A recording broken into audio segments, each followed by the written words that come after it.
તો દોસ્તો ફરી સ્વાગત છે તમારું એક નવા વિડીયોની અંદર। મેં અને મારી છોકરીએ ભેગા મળીને મારા છોકરાના મિત્ર સાથે એવા દાવ પેચ રમી નાખ્યા કે શું વાત કરું। મારું નામ પૂનમ છે અને હું રાજસ્થાનના નાના એવા ગામમાં રહું છું। મારી ઉંમર 40 વર્ષની છે। અમારા ઘરમાં ખાવા પીવાની કોઈ કમી નથી, એટલે મેં મારું શરીર ખૂબ જ સાચવીને રાખ્યું છે અને હું એક સારી નોકરી કરું છું। હું એક કંપનીમાં સુપરવાઇઝરની જગ્યા પર છું અને મારો પગાર પણ સારો છે। મારા પતિનું મૃત્યુ લગભગ 6 વર્ષ પહેલાં થઈ ગયું હતું, એટલે મને જીવનમાં ઘણી મુશ્કેલી પડતી હતી, કારણ કે પતિ વગર મારી જિંદગી લગભગ અધૂરી હતી।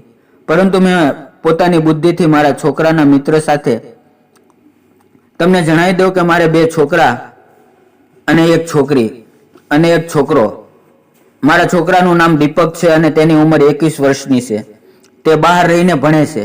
હું અને મારી છોકરી તેની ઉંમર 26 વર્ષની છે। તે મારી સાથે રહે છે।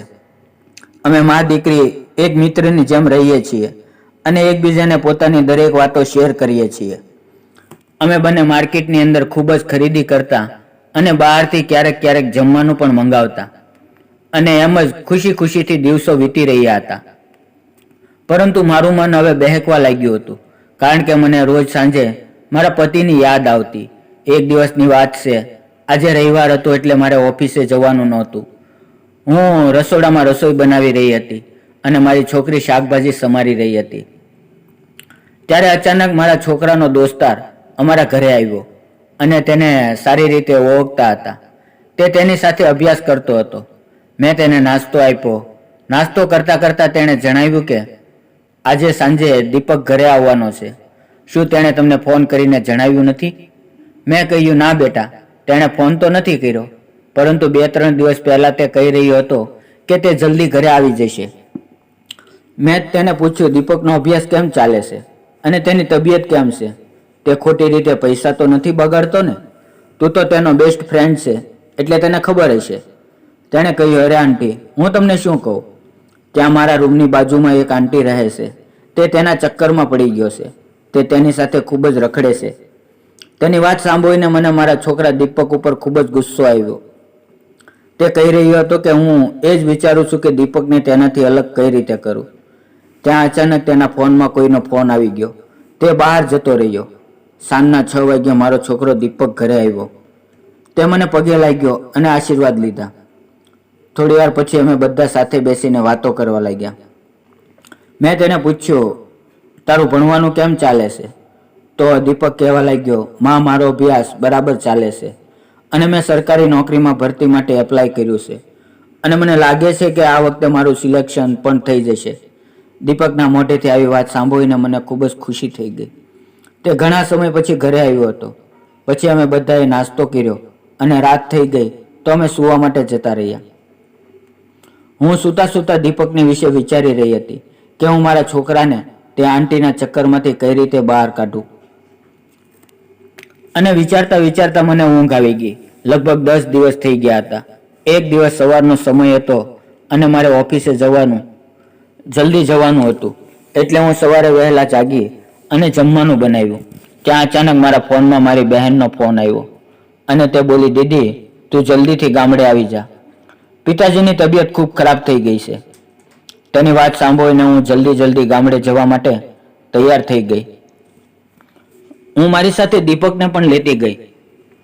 હું અને દીપક ગાડી ઉપર ગામડે જઈ રહ્યા હતા। તે 35 કિલોમીટર દૂર હતું। અમે ત્યાં પહોંચ્યા એટલે મેં મારા બાપુજીના ખબર અંતર પૂછ્યા અને પછી અમે હોસ્પિટલમાં ગયા।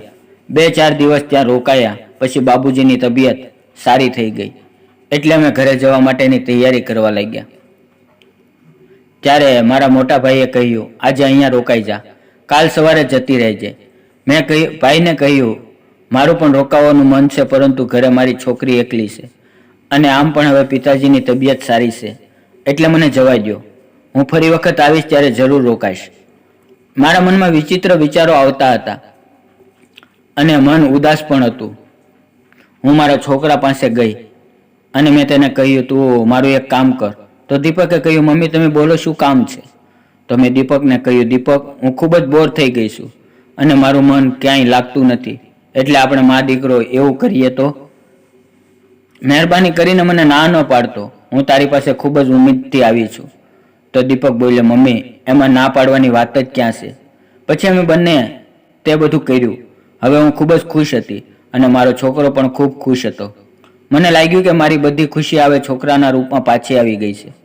2-3 કલાક પછી જ્યારે અમે છત ઉપરથી નીચે આવ્યા તો જોયું કે મારી છોકરી ત્યાં નીચે બેઠી છે અને હું કિચનમાં કામ કરવા માટે જતી રહી. દીપક તેની પાસે બેસી ગયો અને ટીવી જોવા લાગ્યો અને બધા માટે ચા બનાવી અને બધાને નાસ્તો આપ્યો. પછી અમે બધા વાતો કરવા લાગ્યા. ત્યારે અચાનક મારી છોકરી બોલી કે મમ્મી, તમને એકલા બધું કામ કરી લીધું અને મને જણાવ્યું પણ નહીં. તમે મને પણ સાથે લઈ લીધી હોત તો કેટલી મજા આવત. મેં તેને ખૂબ સમજાવી પણ તે માની નહીં. પછી અમે ત્રણેય સાથે કામ કરવા લાગ્યા. અમારા ત્રણેયની જિંદગી ખુશીઓથી ભરાઈ ગઈ હતી. જ્યારે અમે હવે કંટાળી જતા ત્યારે દીપક અમારો કંટાળો દૂર કરી દેતો અને બધાને આનંદમાં લાવી દેતો.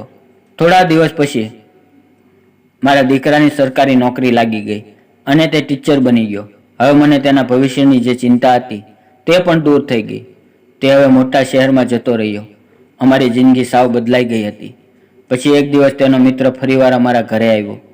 જ્યારે અમે બધા સાથે મળીને આનંદ કરી રહ્યા હતા અને દીપક અમને હિંચકા ખવડાવી રહ્યો હતો અને તે દરવાજામાં ઊભા બધું જ જોઈ રહ્યો હતો. ત્યાં અચાનક મારું ધ્યાન તેની સામે ગયું. એટલે મેં તેને કહ્યું, અરે દીકરા, ત્યાં શા માટે ઊભો છો? તું પણ આવી જા. તું ક્યાં પરાયો છો? તું પણ અમારી સાથે આવ અને આનંદ કર. અને પછી એણે જે મને દેખાડ્યું તે જોઈને મારા હોશ ઉડી ગયા, કારણ કે મારી જિંદગીમાં મેં ક્યારેય પણ આવું જોયું નહોતું. અને એની તાકાત એટલી બધી હતી કે આખો રૂમ અવાજોથી ભરાઈ ગયો. અને પછી એવું થયું કે મારે દવાખાને પણ જવું પડ્યું, કારણ કે આનંદમાં હું એટલી પાગલ થઈ ગઈ હતી કે મને ચક્કર આવી ગયા અને મારું બીપી હાઈ થઈ ગયું. જ્યારે મને દવાખાનામાં એડમિટ કરવામાં આવી ત્યારે તેના મિત્રએ અને દીપકે મારી ખૂબ જ સંભાળ રાખી. આજનો સુવિચાર મિત્રો, એવો બનાવો જે તમારા દુઃખના સમયમાં તમારી સાથે ઊભો રહે. મિત્રો, વિડીયો પસંદ આવે તો વિડીયોને લાઇક અને ચેનલને સબસ્ક્રાઇબ જરૂર કરજો. ફરી મળશું એક નવા વિડીયોમાં. ત્યાં સુધી આવજો. વિડીયો પૂરો જોવા બદલ આપ સૌ મિત્રોનો ખૂબ ખૂબ ધન્યવાદ. વાર્તાની અંદર આવેલા નામ, પાત્ર અને ઘટના ફક્ત કાલ્પનિક હતા. તેનો કોઈ પણ વ્યક્તિ સાથે સંબંધ નથી. આ વાર્તા ફક્ત અને ફક્ત મનોરંજન માટે બનાવવામાં આવેલી છે. ધન્યવાદ મિત્રો.